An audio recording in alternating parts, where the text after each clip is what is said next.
जय हिंद। मैं गरिमा coaching centre से राज सर। देखिए बेटा, आज आपके लिए यूपी बोर्ड 2027 के लिए बेहतरीन तैयारी के लिए मैं क्लास लेके आया हूँ, क्लास 10th का मैथ। और उसका बेटा चैप्टर नंबर है यहाँ पर 3। चैप्टर का नाम है बाबू दो चर वाले रैखिक समीकरण युग्म। देखिए, दो चर वाले रैखिक समीकरण के युग्म के बारे में हम फुल इंट्रोडक्शन का एक वीडियोज बना चुके हैं और उसका बेटा लेक्चर नंबर फर्स्ट हम फुल इंट्रोडक्शन का दे चुके हैं। आज हम देखेंगे एक्सरसाइज नंबर यहाँ पर 3.1 और 3.1 का सबसे पहले देखेंगे लेक्चर नंबर 2। तो 3.1 का लेक्चर नंबर 2 है यहाँ पर। लेक्चर नंबर 1 में बेटा जी हम आपको इस एक्सरसाइज 3.1 के बारे में इंट्रोडक्शन बता चुके हैं और यहाँ पर चैप्टर के बारे में भी इंट्रोडक्शन बता चुके हैं। अब थोड़ा बहुत और इंट्रोडक्शन है, उसको आप ध्यान से समझ लीजिए। इस एक्सरसाइज से रिलेटेड थोड़ा कुछ और इंट्रोडक्शन बताते हैं, फिर एक्सरसाइज को कंप्लीट करते हैं। ठीक है, तो कौन सा क्या नाम है? दो चर वाले रैखिक समीकरण युग्म, चैप्टर 3 एक्सरसाइज 3.1, लेक्चर नंबर है आज का 2। बेटा यहाँ पर यूपी बोर्ड 2027 की बेहतरीन तैयारी करा के लेके चलेंगे, तो आप लोगों को हमारे साथ जुड़े रहना है, बने रहना है और वीडियोज को लाइक करना है, चैनल को सब्सक्राइब करना माय डियर, और ध्यान से देखते रहना और कॉपी पेंसिल हाथ में पकड़ के बैठ जाना है, जिससे कि जहां पर भी आपको जो कुछ लिखना पड़ जाए, नोट करना पड़ जाए, नोट पॉइंट नोट करना पड़ जाए, तो वहां पर तुरंत नोट कर सकें। और याद रखना, जितना भी आप नोट करके चलेंगे चीजों को, उतना अच्छे से आप समझ सकेंगे। ठीक है, और बराबर रिवाइज करते रहना यहाँ पर जो भी वीडियोज। और एक बात और याद रखिए, सीक्वेंस से ही वीडियोज को देखना बेटा, जिससे कि लेक्चर नंबर 1 अगर आप देख के आ रहे हैं तो लेक्चर नंबर 2 आपके समझ में आएगा। अगर लेक्चर नंबर 1 नहीं देखा है तो लेक्चर नंबर 2 समझ में नहीं आएगा। तो पहले लेक्चर नंबर 1 कंप्लीट कर लीजिए, फिर लेक्चर नंबर 2 को देखिए यहाँ पर। ठीक है बेटा, तो आज की एक्सरसाइज हमारी कौन सी है? 3.1। एकदम बिंदास तरीके से समझते हैं बेटा। आ जाइए, जुड़ जाइए। हौसलों की उड़ान, यहाँ पर जो बैच है वो उसका नाम क्या बाबू? हौसलों की उड़ान। तो अपने हौसले बुलंद रखिए और हौसलों की उड़ान को बनाए रखिए, जिससे कि यूपी बोर्ड 2027 में आप 95 प्लस ला सके बेटा। अगर आप अपने हौसलों की उड़ान को बनाए रखे हैं और हौसलों को बुलंद रखे हैं, तो यूपी बोर्ड 2027 में आप 95 प्लस बनाएंगे, इस बात का वादा है। और मैं भी आपकी यहाँ पर बेहतरीन तैयारी करा के लेके चलूंगा, बस मेरे साथ जुड़े रहिए। चलिए आज की क्लास को स्टार्ट करते हैं। इसमें थोड़ा सा पहले छोटा सा ध्यान से एक्सरसाइज 3.1 से छोटा सा इंट्रोडक्शन है, उसे पहले समझ लेते हैं बेटा। छोटा सा इंट्रोडक्शन क्या है? अगर हमारे पास दो रेखाएं दी हो, मतलब दो रैखिक समीकरण दिए हो या तो दो रैखिक समीकरण दिए हो, तो उनकी सबसे पहले हम कंपैरिजन करते हैं किससे? उनके व्यापक समीकरण से। तो देखिए बेटा, यहाँ पर रैखिक समीकरण के रैखिक समीकरण का व्यापक समीकरण, व्यापक समीकरण। बेटा रैखिक समीकरण का व्यापक समीकरण क्या होता है, तो सामने समझेंगे सभी बच्चे और समझेंगे रैखिक समीकरण का व्यापक समीकरण। तो देखिए ax प्लस by और प्लस c इक्वल टू 0। बेटा किसी भी प्रकार का रैखिक समीकरण दिया हो, उस समीकरण का जो व्यापक समीकरण होता है वो इस तरीके से होता है। यहाँ पर समझ लेंगे सभी बच्चे। ठीक है, ax plus by plus c equal to 0। यहां तक कितना क्लियर हो गया होगा? अगर हमारे पास एक समीकरण दिया है तो इस तरीके से, अगर दो समीकरण दिए हो तो बेटा उनका यहाँ पर क्या करेंगे? देखिए, यदि दो समीकरण दिए हो बाबू हमारे पास, तो दो समीकरणों के, यदि दो समीकरण हो, दो समीकरण हो, तो व्यापक समीकरण क्या होंगे? ध्यान से सुनना। तो व्यापक समीकरण, तो व्यापक समीकरण सबसे पहला बेटा a1x plus b1y plus c1 equal to 0 and a2x plus b2y plus b2y और प्लस c2 इक्वल टू 0। यहां तक इतनी सी बात क्लियर क्या? ये पहला है और ये दूसरा है। यदि बेटा हमारे पास दो कोई समीकरण दिए हैं जो रैखिक समीकरण हो, और उन रैखिक समीकरण के व्यापक समीकरण यहाँ पर ये पहला और ये दूसरा, ये यहाँ पर दिख रहे होंगे। अब हम इन्हीं व्यापक समीकरणों को बेटा क्या बोलते हैं? यहाँ पर रेखाएं भी कह सकते हैं, और यहाँ पर जो समीकरण है इनको भी हम रेखाएं कह सकते हैं। तो अब समझते हैं यहाँ पर रेखाओं, अगर रेखाएं आपस में प्रतिच्छेदित करती हैं तो क्या कंडीशन होती है? समांतर होती है तो क्या कंडीशन होती है? और समपाती होती है तो क्या कंडीशन होती है? सामने बने रहना, देखते रहना बेटा, जुड़े रहना। मैं बेहतरीन क्लास आपको कराता हूं और कराते रहूंगा और अच्छे से अच्छी तैयारी कराऊंगा, जिससे कि आप यूपी बोर्ड 2027 में सक्सेस रिजल्ट को कर सके। ठीक है, तो ध्यान से समझते रहिए। यहाँ पर देखिए बेटा, हमारे पास अभी हमने कहा था कि दो समीकरण हो तो उनके जो व्यापक समीकरण होते हैं, व्यापक समीकरण, वो पहला a1x plus b1y plus c1 equal to 0 और a2x plus b2y plus c2 equal to 0, पहला और ये दूसरा। बेटा यदि दो समीकरण हमारे पास दिए हो तो दो समीकरणों की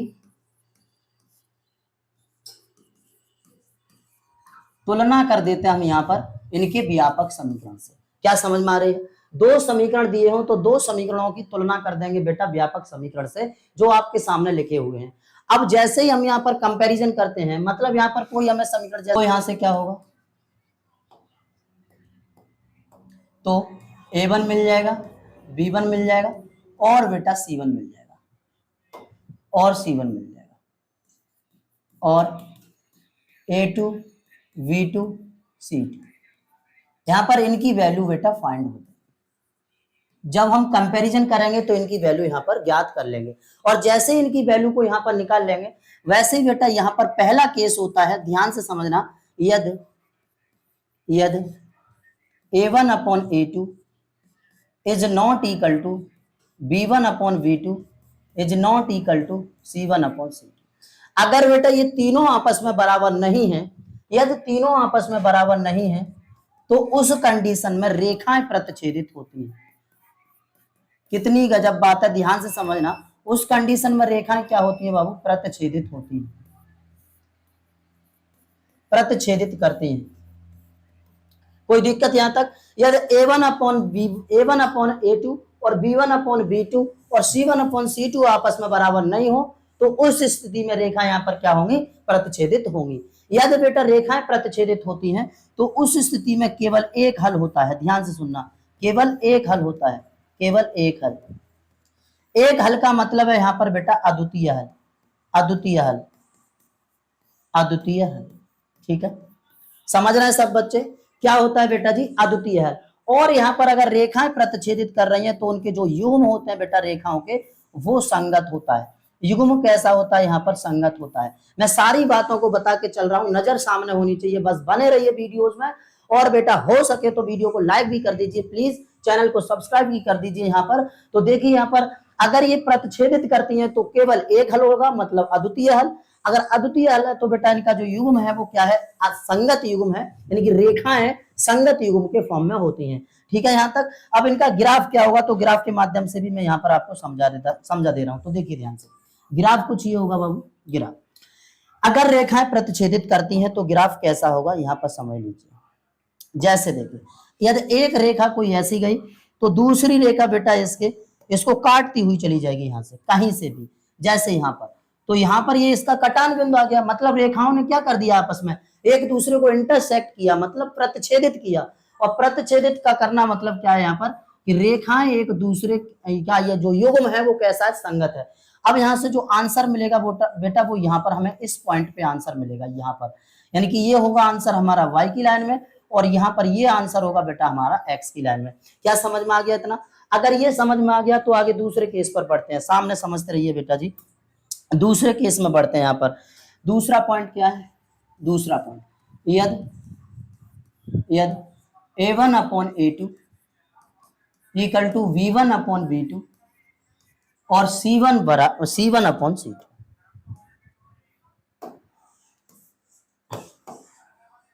c1 अपॉन c2 मतलब ये तीनों आपस में बराबर है।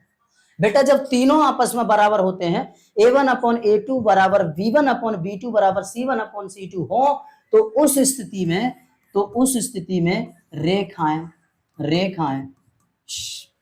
समपाती होती हैं, रेखाएं समपाती होती हैं, रेखाएं समपाती। और यदि बेटा रेखाएं समपाती होती हैं तो याद रखना इनकी अपरिमित रूप से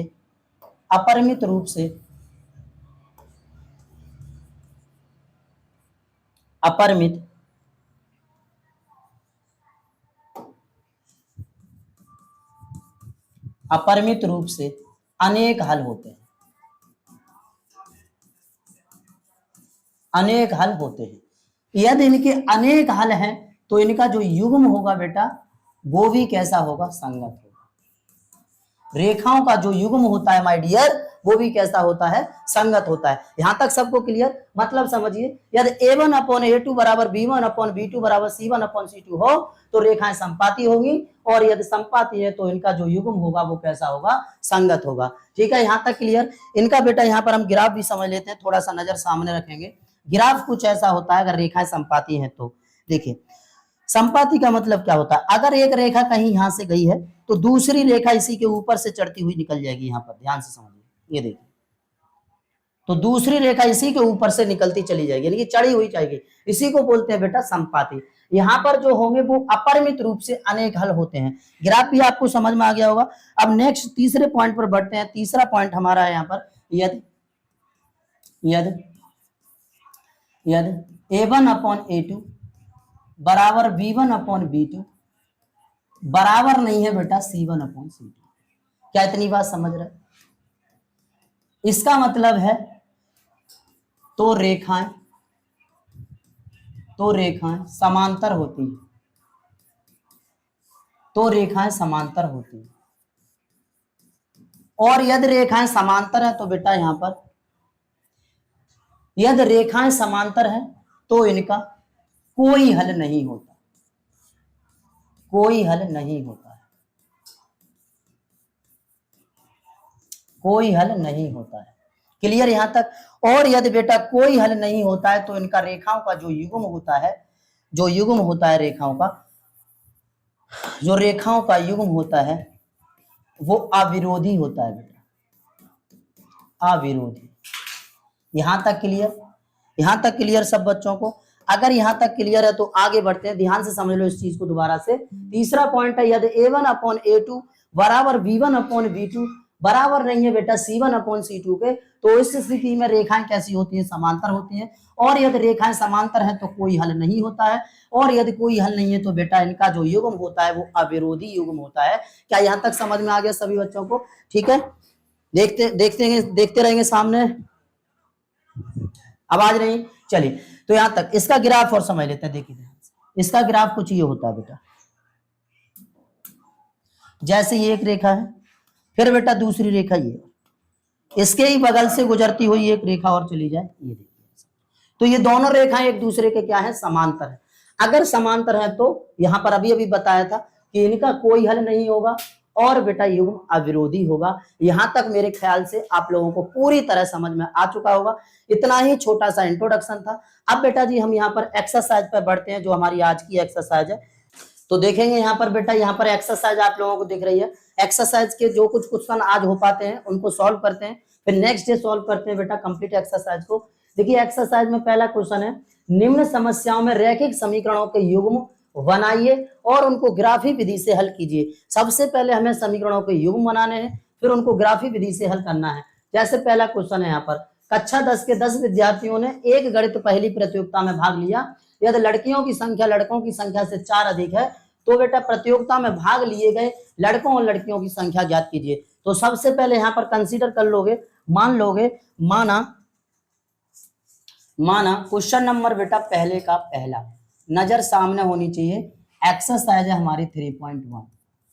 ओके, पहला क्वेश्चन है बाबू, इसमें मान लीजिए, माना लड़कियों की संख्या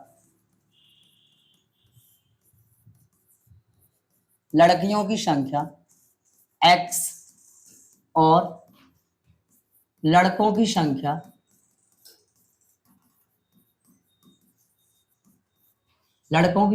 y। क्या इतना सा काम सभी कर सकते हैं? एकदम सिंपल बेटा, मान लीजिए, मतलब कंसीडर कर लीजिए लड़कियों की संख्या x और लड़कों की संख्या y। उसके बाद बेटा अकॉर्डिंग टू क्वेश्चन मतलब प्रश्नानुसार। ओके, प्रश्नानुसार। बेटा इसमें फर्स्ट केस क्या कह रहा है? फर्स्ट केस ये कह रहा है सर कि जो लड़के और लड़कियां हैं वो टोटल बच्चे 10 हैं। टोटल बच्चे कितना है? 10 है। Equation number first. Second case ये कह रहा है, सेकंड केस, कि इसमें लड़कियों की जो संख्या है वो लड़कों की संख्या से 4 अधिक है। जब y को इधर लेंगे तो बेटा ये प्लस का इधर आएगा तो माइनस का, x minus y equal to 4। Equation second. बेटा नेक्स्ट स्टेप हमारा ये होता है, दोनों को हल करना होता है इक्वेशन नंबर मतलब समीकरण 1 व 2 से। 1 व 2 से पहला x plus y equal to 10, दूसरा x minus y equal to 4। बेटा प्लस का माइनस का कैंसिल, x और x 2x equal to 10 4 14, x equal to यहाँ पर 2 7 को 14, यानी x बराबर यहाँ पर कितना आ गया बेटा 7। लड़कियों की संख्या कितनी आ गई बाबू 7 आ गई। अब हम x की वैल्यू उठाएंगे और समीकरण 1 में पुट कर देंगे। Put this value x equal to 7 from equation number first. तो देखेंगे बेटा यहाँ पर समीकरण 1 से, समीकरण 1 से बेटा x की जगह रख दीजिए x plus y equal to 10, तो x की जगह रखेंगे 7 प्लस वाई इक्वल टू 10। यहाँ पर दिस इज एम्प्लाई दैट 7 को उधर सब मतलब रेफरेंस कीजिए, पक्षांतर कीजिए, तो y इक्वल टू 10 माइनस 7 और y इक्वल टू बेटा 10 में से 7 जाएंगे तो 3, मतलब y का मान आ गया 3। लड़कों की संख्या यहाँ पर 3 आ चुकी है, लड़कियों की संख्या कितनी बेटा 7 और लड़कों की संख्या यहाँ पर कितनी 3। इतना क्लियर। अब हम बारी बारी से दोनों समीकरणों की एक एक करके बेटा यहाँ पर बनाते हैं टेबल। तो सबसे पहले देखेंगे, समझते रहेंगे सभी बच्चे बड़े ध्यान से।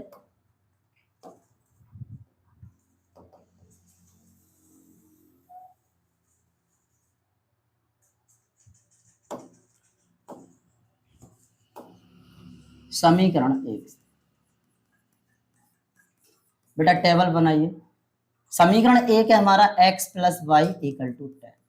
एक बात और याद रखेंगे, ग्राफ बनाने के लिए यदि आपके पास दो समीकरण दिए हैं तो वहां से आप सबसे पहले उन दोनों समीकरणों को हल करोगे, हल करके एक्स वाई की वैल्यू निकालोगे और एक्स वाई की वैल्यू निकालकर फिर एक एक समीकरण का टेबल बनाओगे, मतलब पहले समीकरण की टेबल बनाओगे फिर उसी तरह बेटा दूसरे समीकरण की टेबल बनाओगे।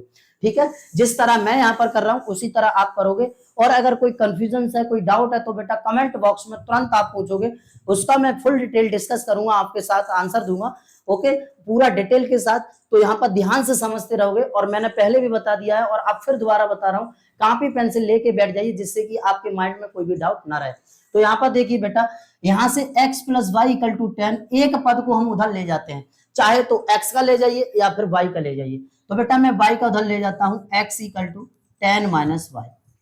टेबल को बनाइए, ऐसे करके आप बनाएंगे, एकदम 3 बॉक्स बना लेंगे बढ़िया वाले कुछ इस तरह, और इनमें वैल्यू को यहाँ पर बेटा लिख लेंगे। सबसे पहले x फिर y। बेटा x की वैल्यू पहले कितनी आई है 7 और y की वैल्यू कितनी है बेटा 3।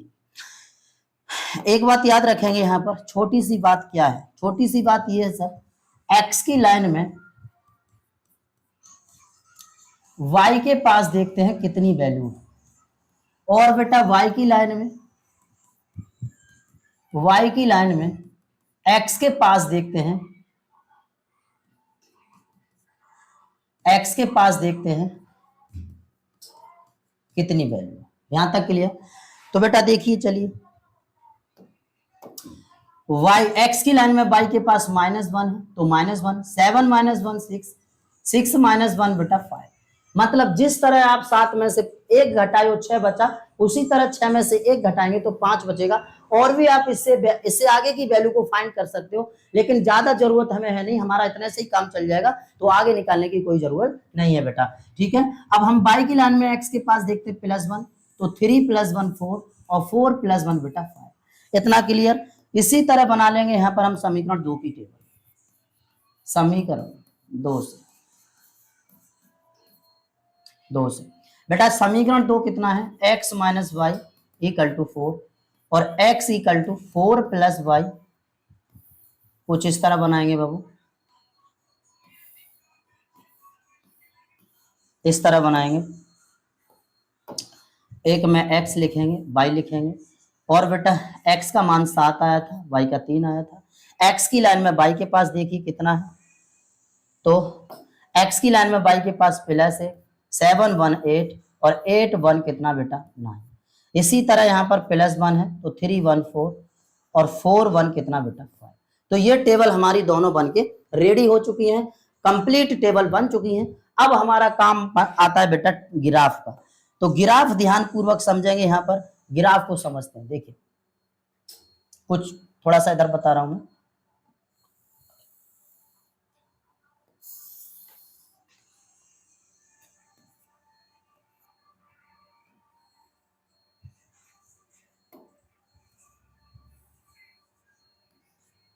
ये बेटा x और ये x डैश, y और y डैश, ठीक है बाबू। सही, थोड़ा सा हम ग्राफ को इधर हटा लेते हैं।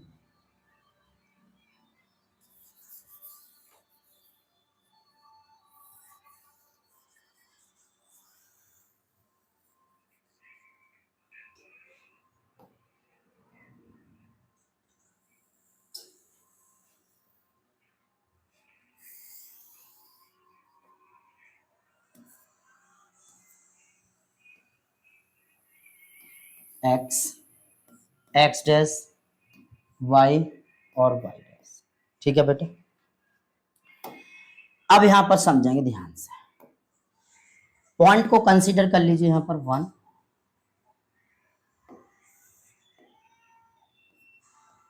1 2 3 4 5 6 7 8 9 10, कुछ इस तरह आप पॉइंट को लिख लीजिए, ठीक है बेटा। फिर इसी तरह 1 2 3 4 5 6 7 8 9 10, और भी आगे तक ले सकते हैं, लेकिन ज्यादा आगे तक लेने की हमें कोई जरूरत नहीं है। यहाँ पर हमारा टेबल में 5 और 9 तक वैल्यू है, तो हम उतने तक ही लिख के चलेंगे, 7 6 5 9 तक है, ठीक है। और आगे और होता है तो आप आगे और बढ़ा सकते हैं, नो प्रॉब्लम, कोई समस्या वाली बात नहीं है, क्योंकि आगे ये संख्याओं को ही शो करता है, ठीक है बेटा। यहाँ पर वर्टेक्स होते हैं, मतलब मूल बिंदु होते हैं। तो सबसे पहली टेबल पर आप आएंगे, यहाँ पर आप देखेंगे सबसे पहली टेबल 7 और 3, बेटा x की लाइन में देखो 7 कहाँ है, तो ये है, और y की लाइन में देखो बेटा 3 ये है, तो इस सीध में जाएंगे और बेटा इस सीध में आएंगे, यहाँ पर 3 की सीध में और 7 की सीध में पॉइंट लगा देंगे।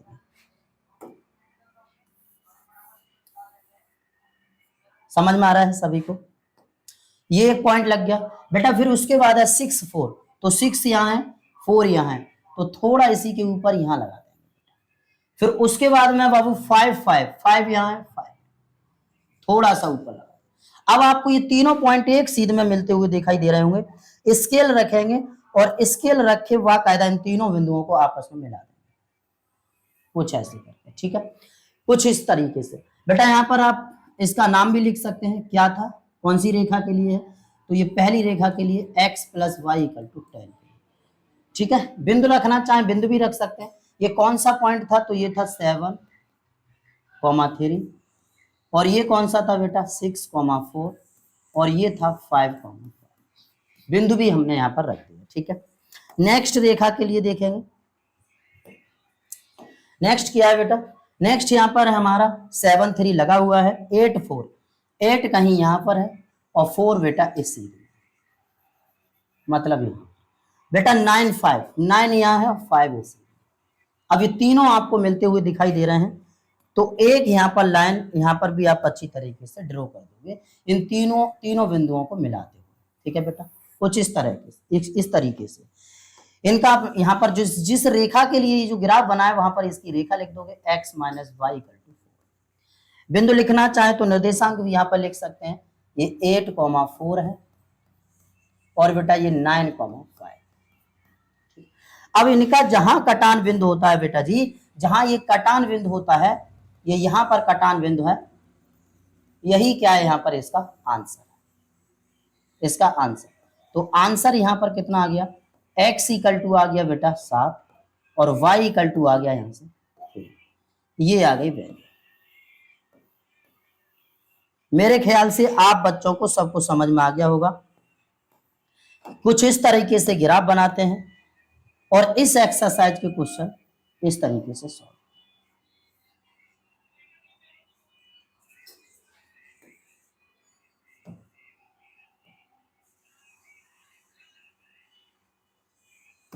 समझ में आ गया? समझ में आ गया सब बच्चों को? तो ये कंप्लीट सवाल हो गया बेटा यहाँ पर। इसका एक जल्दी से स्क्रीनशॉट लीजिए, फिर मैं आगे नेक्स्ट क्वेश्चन को यहाँ पर बताता हूँ। तो मेरा मानना ये है, यकीन मुझे इतना है कि आप लोगों को पूरा सवाल समझ में आ गया होगा बहुत अच्छी तरीके से। और यदि बेटा आपको समझ में आ गया है बेहतरीन तरीके से, तो एक बार आप इसका रिवाइज कर लेंगे और इसी तरह से एक्सरसाइज के क्वेश्चंस को सॉल्व करेंगे आगे। और मैं एक्सरसाइज को कंप्लीट कराऊंगा नेक्स्ट डे नेक्स्ट वीडियोज में। अभी हमारा वीडियो का लेक्चर नंबर 2 था, तो इससे पहले आप कंप्लीट वे में देख लेंगे, फिर आगे हम लेके आते हैं लेक्चर नंबर 3। और लेक्चर नंबर 3 में कोशिश ये करेंगे कि एक्सरसाइज को कंप्लीट कराएं। तो चलिए बने रहिए और जुड़े रहिए, पढ़ाई को करते रहिए एकदम मस्ती से, जी जान से, जुनून से, जोश के साथ, जिससे कि यूपी बोर्ड 2027 में आपकी बेटा 95 प्लस बने और आप रिजल्ट बेहतरीन हासिल कर पाओ। और बेटा थोड़ा सा एक कष्ट करेंगे, छोटा सा, वीडियो को लाइक कर देंगे, चैनल को सब्सक्राइब कर लेंगे प्लीज, और इसी तरह पढ़ाई करते रहिए। धन्यवाद।